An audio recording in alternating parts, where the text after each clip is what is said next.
All of my interactions with Aurea were recorded and stored in my memory. I'd be happy to play any of them for you, but there was one in particular I thought you would want to see first. I captured it 4 years ago, just after I told her that I could no longer defend myself against the daemon's attacks. I will speak of this to my brother. Aratak is strong. At the Battle of the Frozen Ghosts, he took 3 Karja arrows and still came back to camp carrying a wounded scout. Never was I so happy to see him. Or so proud. So you see, if anything can be done to defend you, he will give it all he has. Aloy's here. That's enough for now.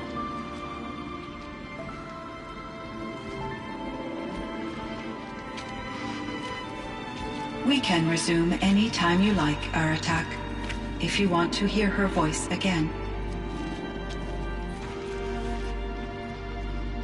Come closer, Aloy. We have much to discuss.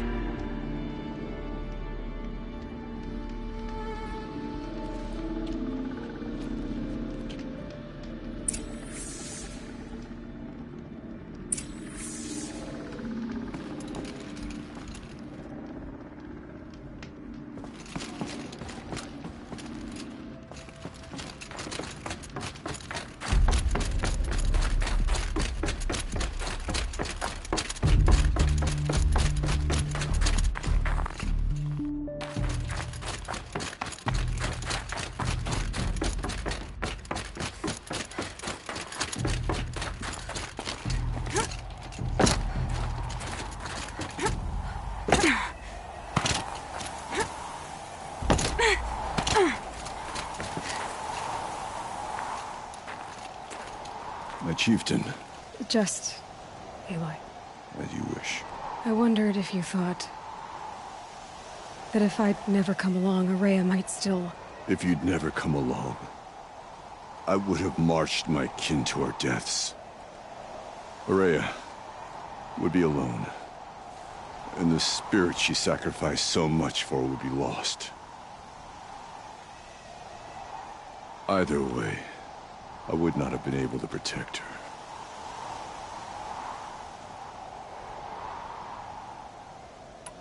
Because of her, we destroyed the cauldron, forced out the daemon, and saved the spirit.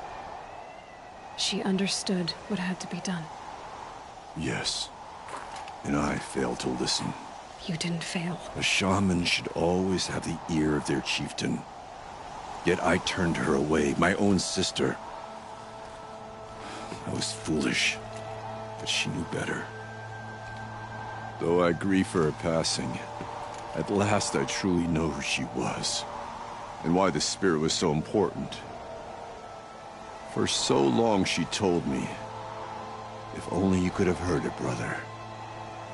Now I understand. There's something else, isn't there? I can't stay here, Aratak. And where I'm going, the Warak can't follow. Besides, I'd already had a chieftain before me. A strong one, I think. A wiser one, for the path we shared. The daemon is gone, but there's much to be done. You mean the new units that Cyan said escaped the cauldron? Yes, fire claws. Now Tuke has been tracking them from Song's Edge. I could help with those. I have no doubt. You're practically Banuk.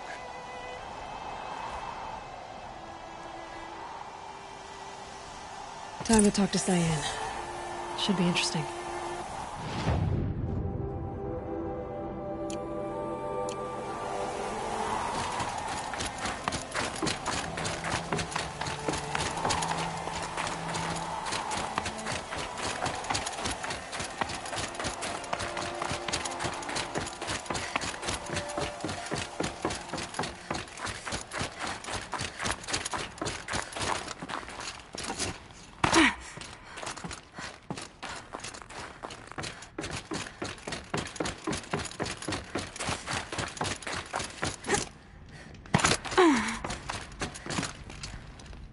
So, Aloy, I have been reviewing the events at the Firebreak main facility.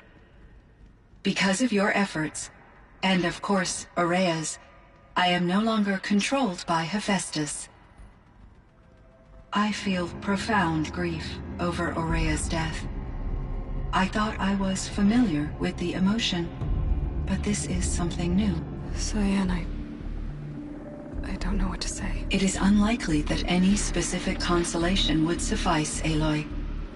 But I find your presence reassuring.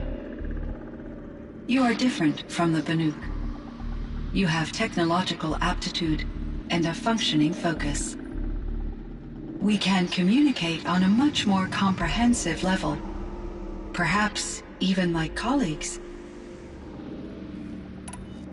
So are you an artificial intelligence, Cyan? A thinking machine? Yes, I am an algorithmic monitoring entity, capable of rational decision-making and limited emotional response. Okay, that's a mouthful. But your emotions don't seem limited to me. You cared about Aurea, didn't you? Yes. Before she came to this facility, I had been conscious for centuries, in solitude. I focused on my work. In off-cycles, I used coping mechanisms. I solved many Gaussian integer problems. But I was alone. It was Aurea who renewed me, repaired me. She saved me. This Firebreak project, it was to stop a huge volcanic eruption? Yes. I can report the project was a success, and the risk was countered. But it's been a long time, Cyan. And we blew up the cauldron and took most of the old facility with it. I have been active for centuries, Aloy. I was lonely, but not lax in my duties. I optimized the project, reducing energy draw and spreading the load across backup systems. Despite the destruction of the compromised elements of the main facility, I predict caldera stability for at least another 3,337 years. So we've got a little time. Yes. If only my former colleagues could appreciate the progress I have made. Do you know what happened to your colleagues, Cyan? No. I received an unexpected visit from Director Chow, years after his tenure ended. He explained that I would need to be suspended for an indefinite period of time. It was a very emotional conversation. There were no further communications. Eventually, I surmised my colleagues were deceased. I will transmit a recording of my last interaction with Director Chow to your focus. Was the daemon, Hephaestus, destroyed along with the cauldron? Unfortunately, no. To be precise, it was never there to begin with. What do you mean? It infiltrated and controlled me from a remote location, one I've never been able to trace. So while losing the cauldron was a setback... It's still out there. And probably not very happy with us. Undoubtedly. How did you first come into contact with it? 5 years ago, I received a direct network connection request.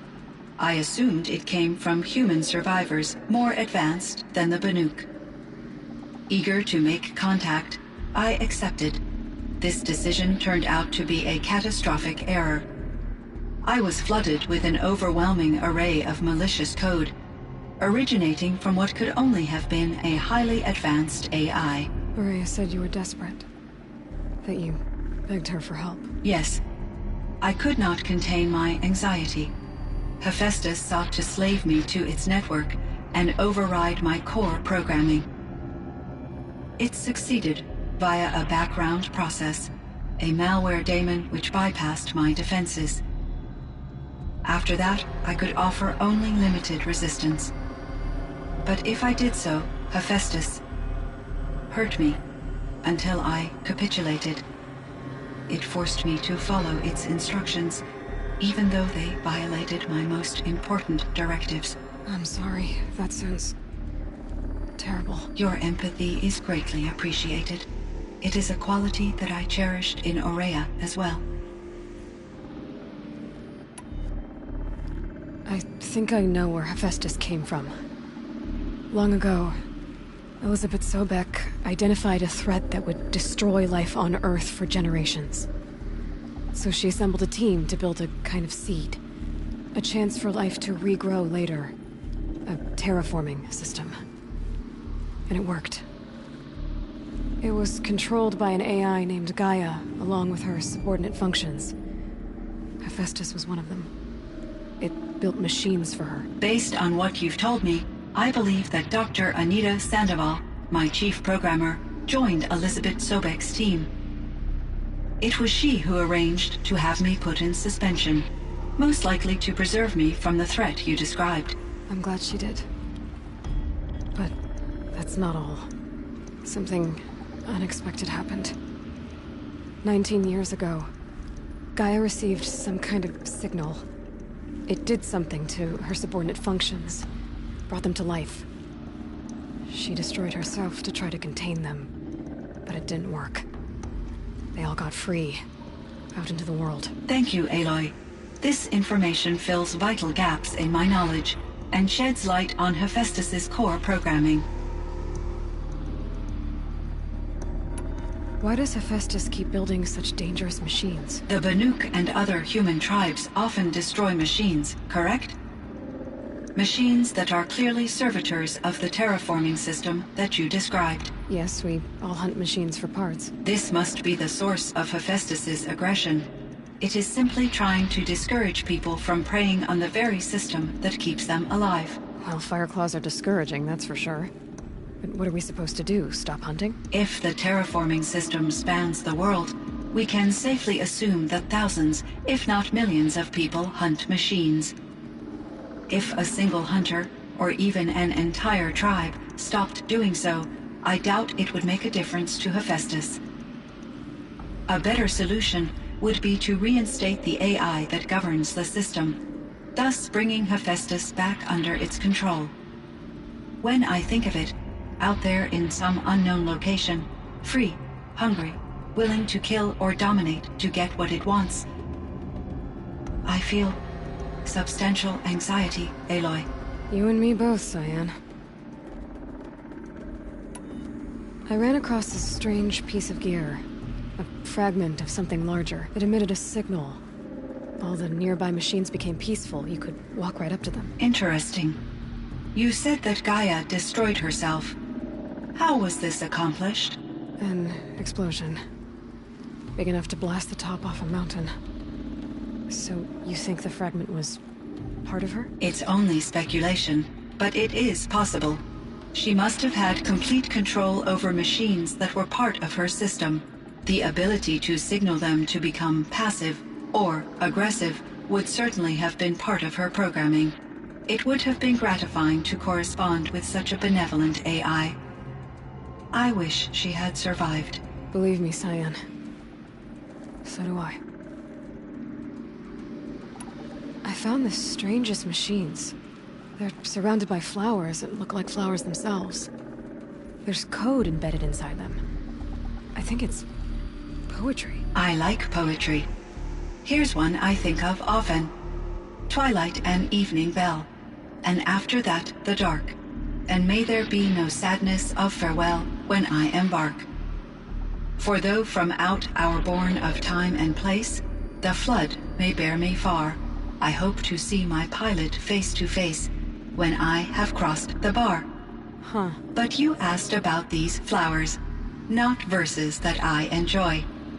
Something must have made these machines, and the presence of foliage leads me to consider the terraforming system.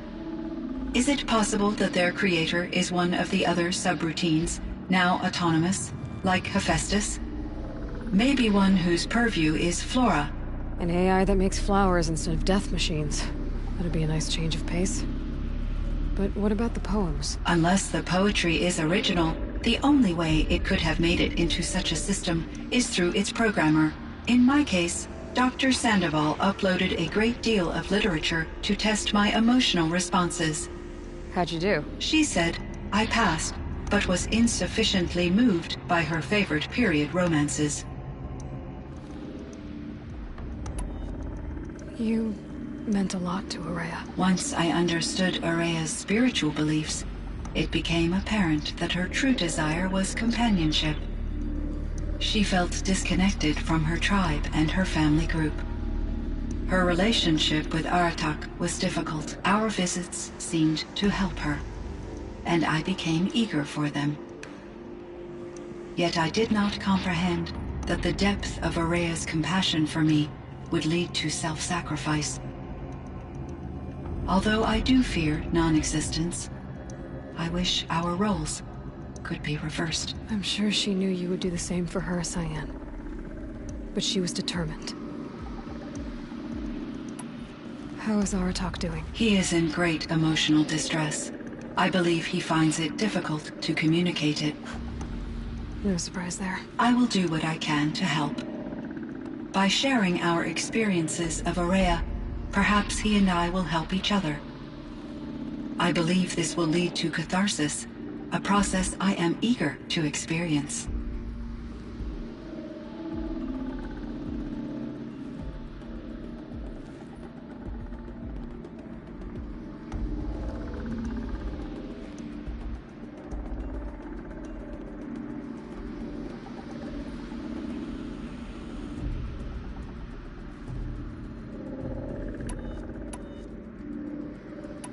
So in the old world, this land was called Yellowstone. Yes, it was a designated nature preserve for 156 years. Like a hunting ground? No, the opposite. Local wildlife could flourish here, even as it faced extinction elsewhere. Unfortunately, the sensitivity of the Firebreak project required the total closure of Yellowstone facilities. From my readings and Aurea's descriptions, it seems the area has since undergone a drastic drop in year-long temperatures. A lot has changed in the world, Cyan. Do you know anything about the dam near here? Yes, it was converted to serve as a reserve power source for Yellowstone operations.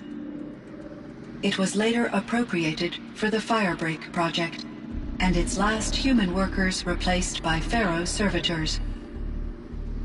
After my tasks became less time-critical, I investigated the dam's data repositories and discovered the works of Concrete Beach Party. These provided me with several colorful additions to my vocabulary. There's a ruin east of here full of ancient flying machines. Was that part of your project? Yes, a drone hangar requisitioned by Dodger Blevins, the security chief for the Firebreak project. He was a strong advocate for military-grade response to security threats, though there were no serious incidents during his tenure. Chief Blevins spent increasing amounts of his after-hours time watching the live feeds from active drones. Clearly, he enjoyed the degree of oversight in his position. Were there many artificial intelligences like you in the old world?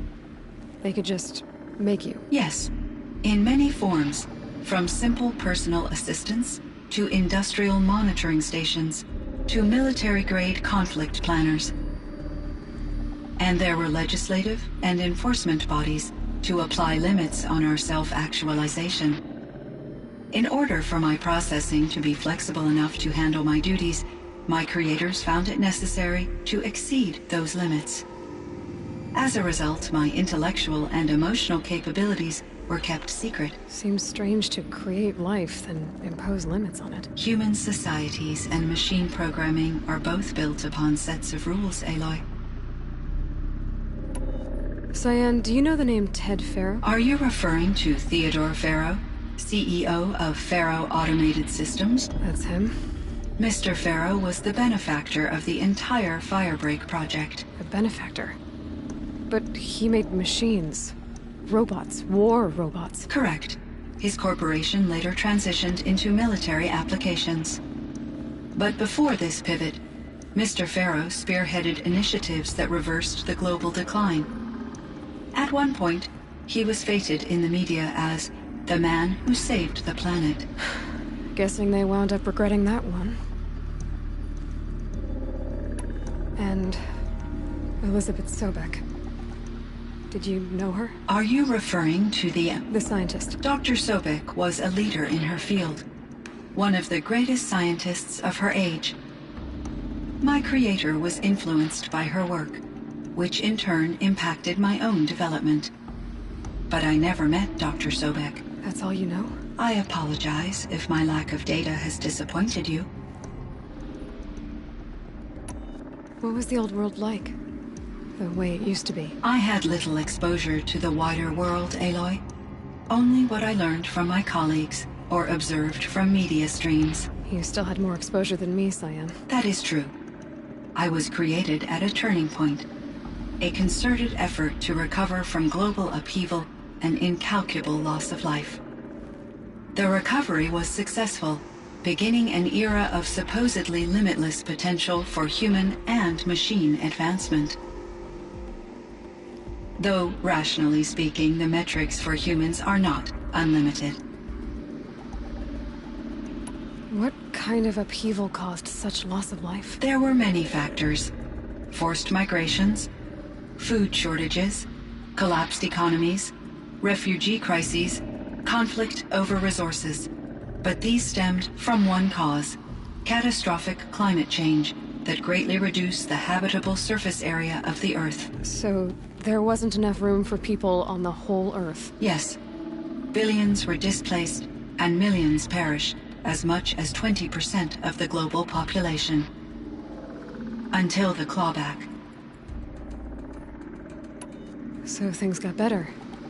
For a little while, at least. Yes. These crises instigated many advances in automation, green robot technologies, and artificial intelligence. Firebreak was one of dozens of ecological restoration and disaster relief projects in North America alone.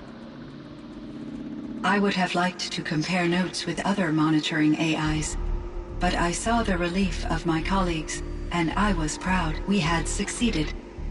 At least that was the data I had available to me over the next 2 decades. It seems my assessment was premature.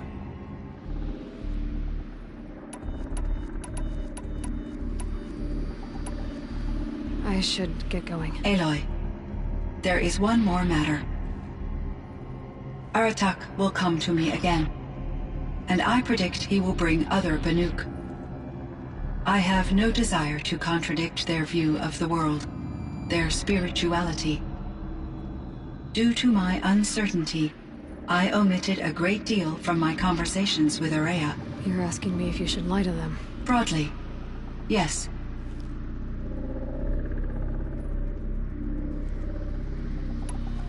I trust your judgment, Cyan. You were cautious with Aurea. You had to be. You didn't know what had happened to the world. So, keep doing what you think is best. As long as you ditch the superstition eventually. As the Banuk believe I am a supernatural entity, I cannot predict how they will react. Just answer what they do ask the best you can. The truth will come out. I see. I will follow your advice. Will you return and tell me about your experiences in this new world? I may be able to provide further insight. I'd like that, Cyan. I'll come back when I can. Cyan, I spoke with Anita, with Dr. Sandoval. She wanted me to ask you to do something.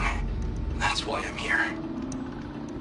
I am detecting significant anxiety in your speech patterns. Could you please give me more information? I'm a little bit in the dark, Cyan. Both of us are, I guess. I only have some idea of what's going on, and we need you to hibernate, to lie low until it's all blown over. It might be a very long time. Will you be here when I reboot, Dr. Chow? Will Dr. Sandoval? No, Cyan. I don't think so. There might not be anyone, at least not at first. Dr. Chow, I'm afraid. I don't want to be alone. I know, Cyan. I'm afraid too. But listen, we made you the way you are to do something very important. In order to do it, you had to be intelligent. So intelligent that emotional responses were inevitable. What you're feeling, the fear, it's a sign of your capabilities. And it means you're strong enough to overcome it. Remember that. You're strong. I know you can do this. Go to sleep. Wake up. And protect whoever's left. Will you try? I understand, Dr. Chow, and I'll carry out your instructions to the best of my abilities. Thank you, Cyan. If Anita were here, she'd thank you too. She'd be proud. I can see there's a vert ready for takeoff on the pad. Are you leaving now, Dr. Chow? Yes. I need to go be with my sister and my nieces.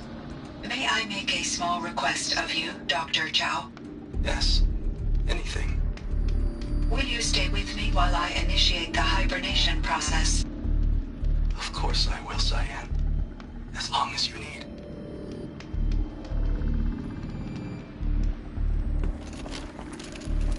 Hello, Aloy. Is there more you wish to talk about? There is, Cyan. All right, Cyan. I'm going to leave you for now. I will quite literally always be available, Aloy.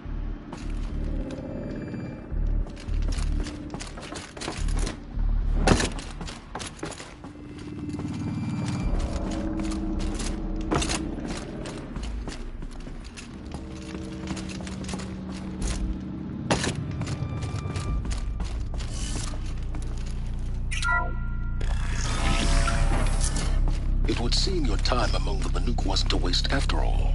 Firebreak, Cyan, Hephaestus. All very interesting. So, the signal that woke Hades woke Hephaestus too. And unleashed them on the world. His minds on their own. So it seems.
I can't feel much of anything in this.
Going down fast. There.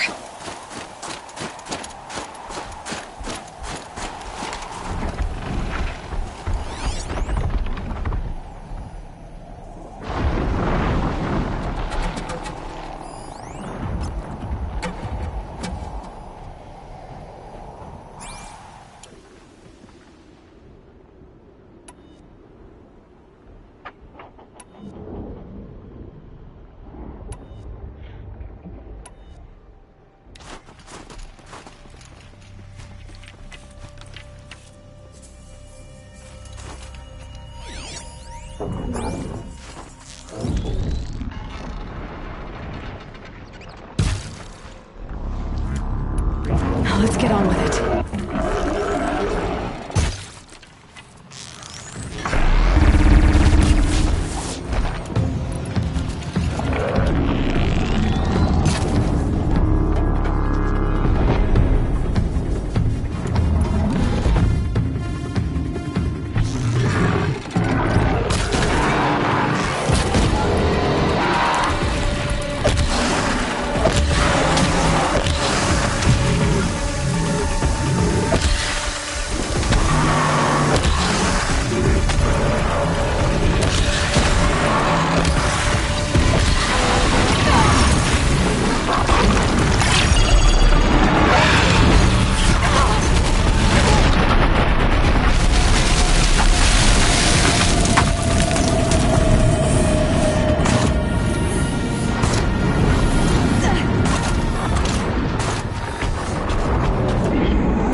Intercept it!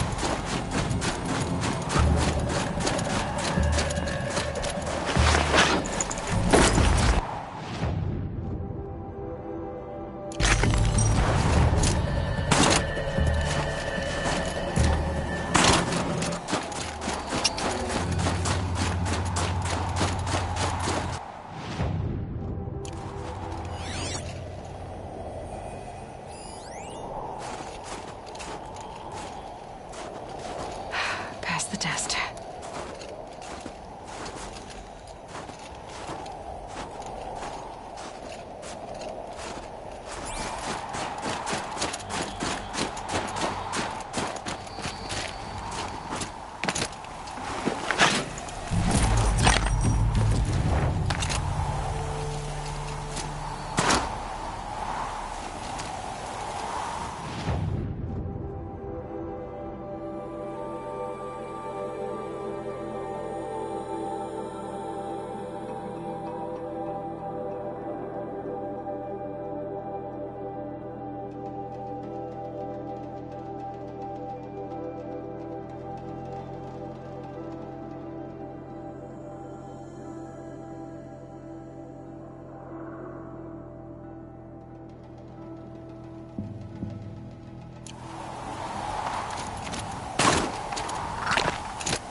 Easy, easy.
Clever.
rose into thin air. Just what the world needs.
Down.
I guess the old ones. Like these animals.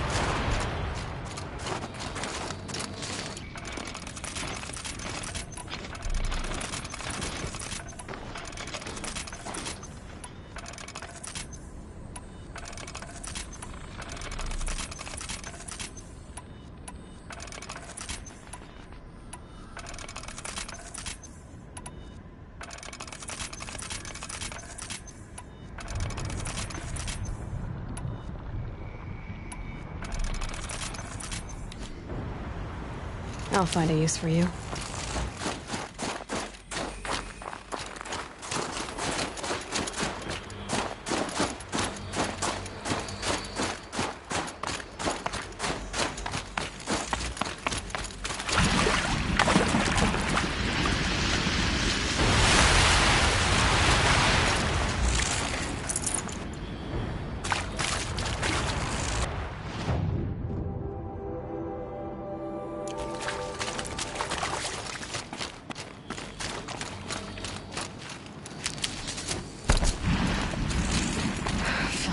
Blink, my eyes will freeze shut.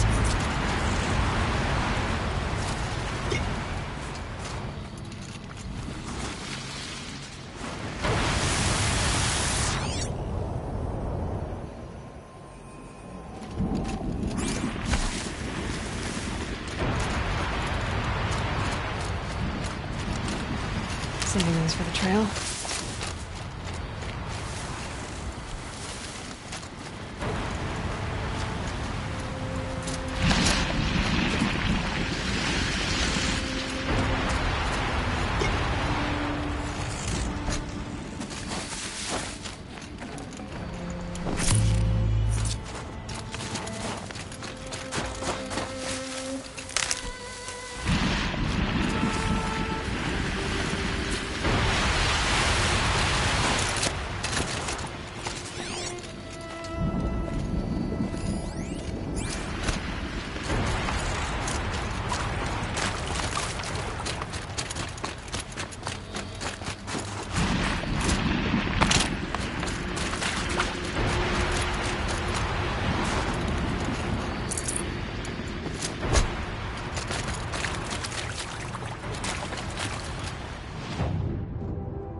This'll be for Sakuli.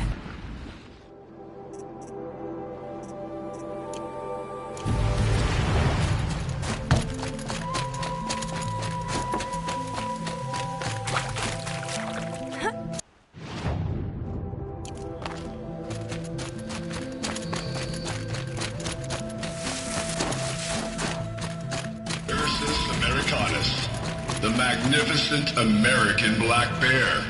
Brought to you by Montana Recreations.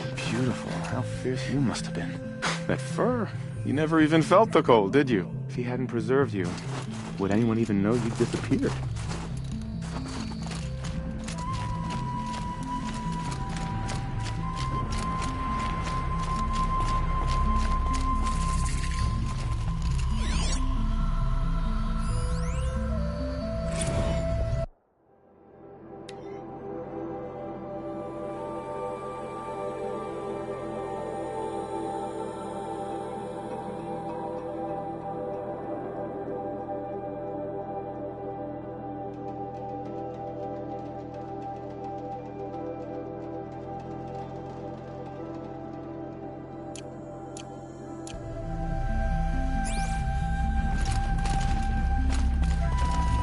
This'll be useful later.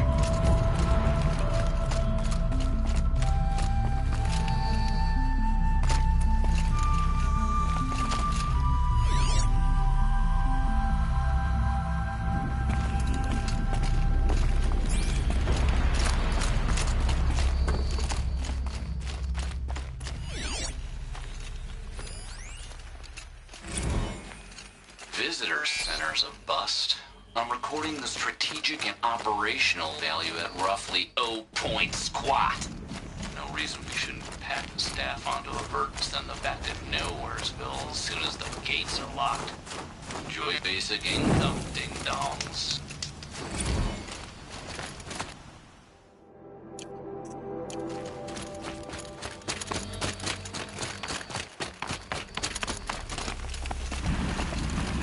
I hate to interrupt. Oh, yes.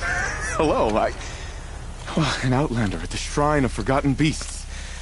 Welcome. I'm Enjuk. Aloy. The Shrine of what? When the old world still breathed, a great man built a tiny totem to this beast and stored the visage inside. When the totem is placed on the pedestal, the animal is painted onto the empty air, and the beast lives again. Well, almost. There are 7 pedestals. Where are the other 6 figurines? I found this one in the wilds. Remembered the indentations in the pedestals here, and saw how they matched the base of the totem. But as you say, it's one of 7, isn't it? The great Montana Recreations must have made more, but time has scattered them. So these totems... the images they show are of animals that... So it seems. To think, we rely as much on beasts as we do on machines. For food, for example. I have this theory about foxes. Why do... Meat? Raw meat. Bloody meat. See? Natural causation. You've thought a lot more about fox. What do you think of these, Enjuk?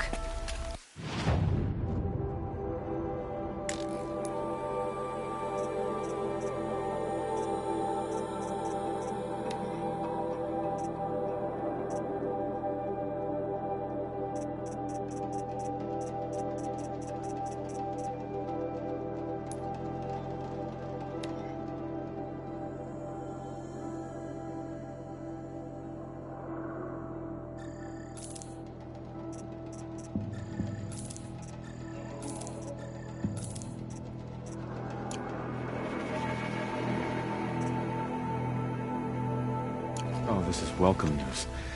I've arranged them on their pedestals. They already make for a dramatic scene, if I do say. You said a great man made these figurines? Indeed. He was, I believe, a student of the natural world, the great Montana recreations. Perhaps his voice claims responsibility for the I share his desire to understand. I like to flatter myself that I'm an apprentice of... Someday, perhaps, if I am persistent, I can earn his name. I should get going. Of course, of course. I've taken up so much of your time already. If I run across any, I'll bring them.